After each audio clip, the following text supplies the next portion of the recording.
नमस्कार दोस्तों, मैं विलास एक बार फिर स्वागत करता हूं आपका प्लस प्रमेश इलिप पर। और आप देख रहे हैं आजादी के बाद का भारत। इस श्रृंखला का पहला अध्याय देखने के लिए आप इस आई बटन पर क्लिक कर कर देख सकते हैं। और आज शुरुआत करेंगे हम दूसरे अध्याय की, लेकिन उसके पहले मैं आपको कुछ बातें बताना चाहूंगा। भारत एक विशालकाय भूभाग पे बसा देश, जिसके हम और आप नागरिक है। लेकिन हमें एक दूसरे से एक चीज हमेशा जोड़े रखती है, और अपने अधिकारों को समझने के लिए हम समय समय पर एक तंत्र की दुहाई देते हैं। आखिर क्या है वो तंत्र जिसे हम लोकतंत्र कहते हैं? आज हम देखेंगे दूसरा अध्याय, लोकतंत्र प्रक्रिया, चुनौतियां, उपलब्धियां।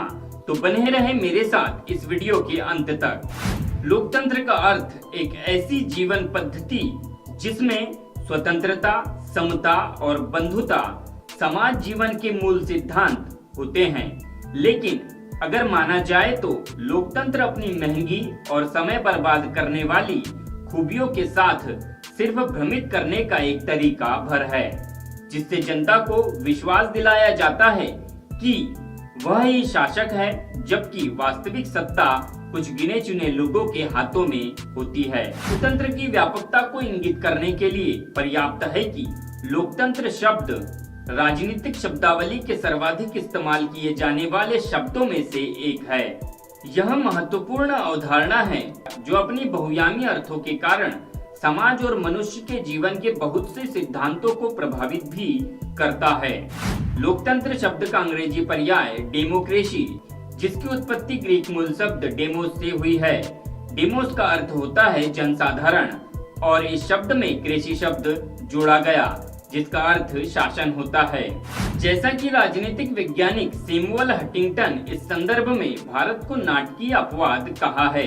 भारत ने कई भविष्यवाणियों और सामाजिक वैज्ञानिक अनुमानों को उस समय झुठला दिया जब आजादी की शुरुआत में सभी विपरीत परिस्थितियों के बावजूद तत्कालीन चुनौतियों को देखते हुए सार्वभौमिक वयस्क मताधिकार प्रावधान की शुरुआत इसमें महत्वपूर्ण थी, क्योंकि इस देश भारत में थी ज्यादातर गरीबी और अशिक्षित आबादी। फिर वह लोकतंत्र के संस्थागत पहलुओं की स्थापना 26 जनवरी 1950 को संविधान को अंगीकृत करने के बाद देश की पहली लोकतांत्रिक ढंग से निर्वाचित सरकार स्थापित करना बहुत ही आवश्यक हो गया था। स्वतंत्र और निष्पक्ष चुनाव कराने के लिए एक संवैधानिक प्रावधान के साथ भारत निर्वाचन आयोग (ECI) जनवरी 1950 में स्थापित किया गया। सुकुमार सेन पहले मुख्य निर्वाचन आयुक्त बने। उस समय ECI एक सदस्यीय निकाय था। भारत ने लोकतंत्र के सार्वभौमिक वयस्क मताधिकार प्रणाली को अपनाया, जहां एक पूर्व निर्धारित उम्र तक का कोई भी व्यक्ति बिना किसी भेदभाव के मतदान कर सकता है। चुनाव आयोग को जल्द ही यह एहसास हो गया कि भारत जैसे बड़े देश में स्वतंत्र और निष्पक्ष चुनाव आयोजित कराना बहुत ही कठिन कार्य होगा, क्योंकि चुनाव करवाने के लिए निर्वाचन क्षेत्रों का परिसीमन करने और मतदाता सूची तैयार करने की आवश्यकता होती है।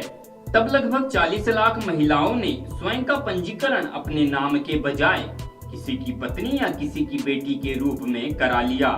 लेकिन चुनाव आयोग ने इन प्रविष्टियों को स्वीकार करने से इनकार कर दिया और कहा कि यदि संभव हो तो इन प्रविष्टियों में संशोधन करने और यदि आवश्यक हो तो इन प्रविष्टियों को हटाने का आदेश दिया, क्योंकि इससे पहले संसार में इस पैमाने पर चुनाव संपन्न नहीं हुए थे।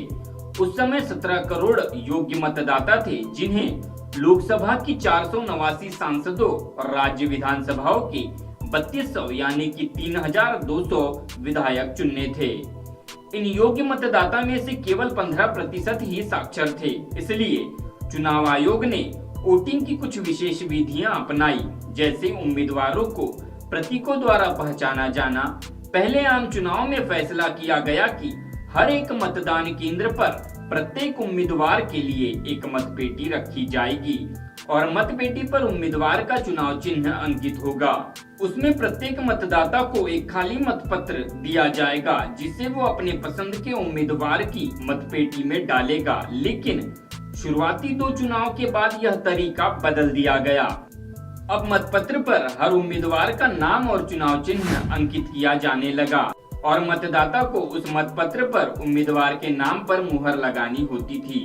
यह तरीका अगले 40 सालों तक प्रयोग में रहा, लेकिन वर्ष 1990 के दशक के अंत में चुनाव आयोग ने इलेक्ट्रॉनिक मशीन, जिसे हम ईवीएम कहते हैं, उसका प्रयोग शुरू कर दिया और 2004 के दशक के अंत तक पूरे देश में ईवीएम का प्रयोग शुरू हो चुका था। चुनाव आयोग ने प्रथम आम चुनाव कराने के लिए लगभग 3 लाख से ज्यादा अधिकारी और मतकर्मियों को प्रशिक्षित किया और पहले चुनाव के साथ ही लोकतंत्र ने बहुत बड़ा कदम आगे की दिशा में बढ़ाया, क्योंकि यह पूरे संसार में लोकतंत्र में किया गया सबसे बड़ा प्रयोग था।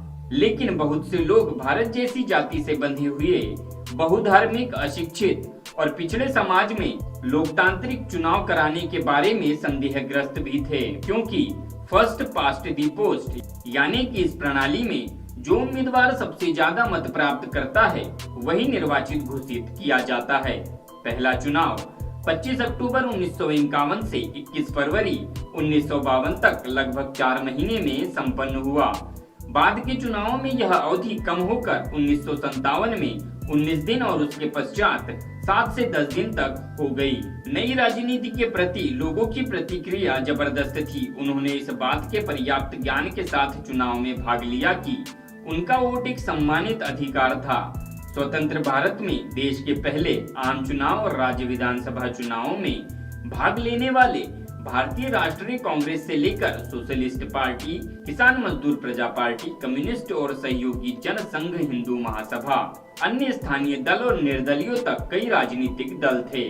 कांग्रेस लोकसभा की 364 सीटें और कुल मतदान के 45% मत प्राप्त करने के साथ ही सबसे बड़ी पार्टी के रूप में उभरी। कांग्रेस ने सभी राज्यों और केंद्र में सरकार बनाई, लेकिन इसे 4 राज्यों में मद्रास, त्रावणकोर, कोचीन, उड़ीसा में बहुमत नहीं मिला।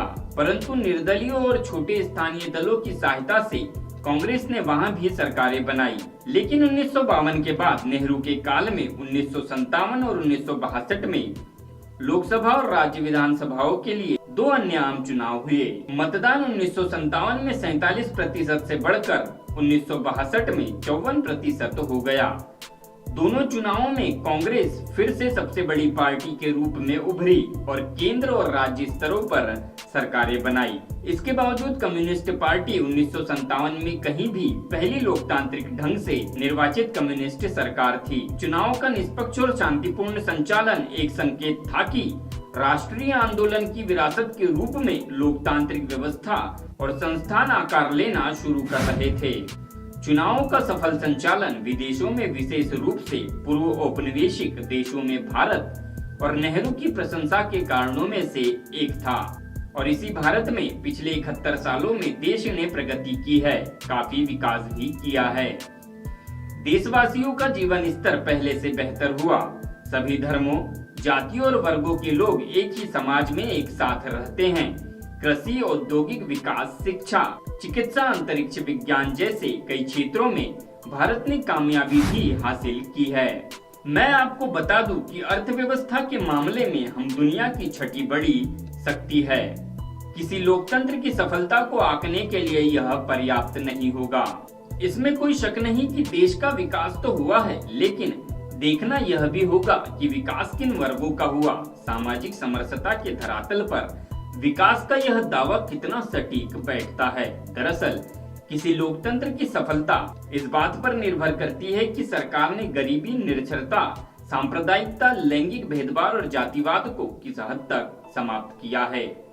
लोगों की सामाजिक और आर्थिक स्थिति क्या है और सामाजिक तथा आर्थिक असमानता को कम करने के क्या क्या प्रयास हुए हैं।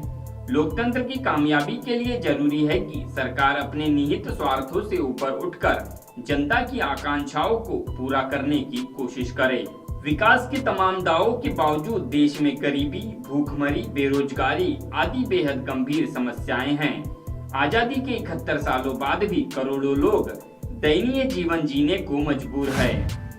विधायिका, कार्यपालिका और न्यायपालिका लोकतांत्रिक शासन पद्धति के अंग होते हैं, लेकिन इन तीनों में ही अव्यवस्था का बोलबाला है और यह बेहद दबाव में काम करती है। जनता की भागीदारी की कमी की वजह से ही हमारा लोकतंत्र महज एक चुनावी लोकतंत्र बनकर रह गया है। चुनाव में मतदान का प्रयोग एक अधिकार के रूप में नहीं, एक कर्तव्य के रूप में किया जाने लगा है। लोकतांत्रिक व्यवस्था को लेकर बुनियादी सवाल कहीं पीछे तो छूट ही गए हैं और लोकतंत्र में जनता की भागीदारी और लोकतांत्रिक संस्कृति को विकसित करने के लिए पहले बुनियादी समस्याओं को हल किया जाना जरूरी है ताकि लोकतांत्रिक व्यवस्था को सफल बनाया जा सके।